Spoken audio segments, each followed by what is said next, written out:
මදුරුවම පාලනය කිරීම තමයි ඩෙන්ගුත් ඒ වගේම චිකන්ගුන්யா ரோகයත්. டெங்கு மற்றும் சிக்கன்குனியா நோயை கட்டுப்படுத்த வேண்டுமெனில் நொழும்பு பெருக்கத்தை கட்டுப்படுத்த வேண்டும். 2006ஆம் ஆண்டுதான் இலங்கையில் அதிகளவு சிக்கன்குனியா நோயாளர்கள் அடையாளம் காணப்பட்டனர். நோய் தடுப்பு நடவடிக்கைகள் முன்னெடுக்கப்பட்டிருந்தாலும் குறிப்பிட்ட காலப்பகுதியின் பின்னர் மீண்டும் நோய் எதிர்ப்பு சக்தி குறைந்து அவை மக்கள் மத்தியில் மீண்டும் பரவ வாய்ப்பு உள்ளது. நோயாளர்களை பொறுத்தவரையில் சிறுவர்கள் அதிகளவில் பாதிக்கப்பட்டுள்ளனர். அதேபோல் 60 வயதுக்கு மேற்பட்ட முதியவர்கள் இந்நோயினால் மூட்டு வலியில் மிகவும் சிரமப்படுகின்றனர். கர்ப்பிணியாகி பிரசவத்துக்கு குறுகிய காலம் இருக்கும்போது சிக்கன்குனியா நோய் தொற்று ஏற்பட்டால் புதிதாக பிறக்கும் சிசுவுக்கு இந்த நோய் கடத்தப்படலாம். அதேபோல் இதயத்துக்கு பாதிப்பை ஏற்படுத்தலாம், கல்லீரலை பாதிக்கலாம், மூளையையும் பாதிக்கும். இதற்கு இன்னும் மருந்து இல்லை. தடுப்பூசி ஒன்று கண்டுபிடிக்கப்பட்டிருந்தாலும் அது தற்போது பரிசோதனை மட்டத்திலே உள்ளது. ஆப்பிரிக்க வலயத்தில் அது சோதனைக்கு உட்படுத்தப்படுகிறது. எனவே சகல நாடுகளிலும் பயன்படுத்த இன்னும் அனுமதி வழங்கப்படவில்லை.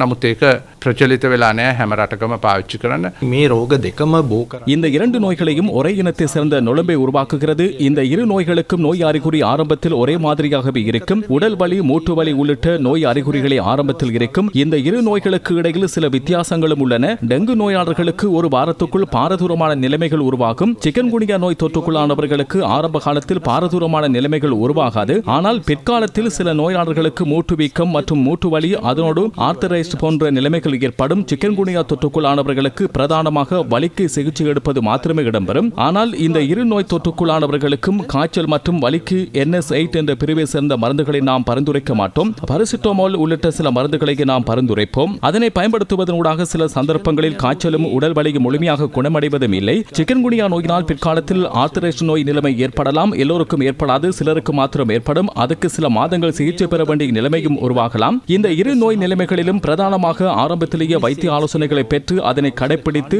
உரிய முறைமைகளை முன்னெடுத்தால் இந்த பாரதூரமான விளைவுகளை தவிர்த்துக் கொள்ள முடியும்.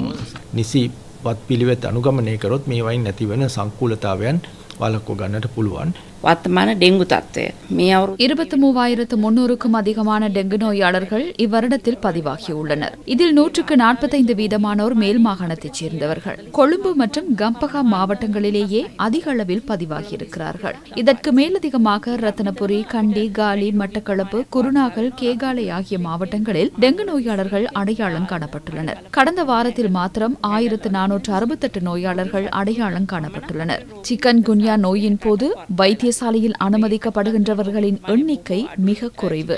சிகிச்சை பெற்று வீடு செல்வார்கள். இதனை விட அதிகளவான நோயாளர்கள் சமூகத்தில் உள்ளனர்.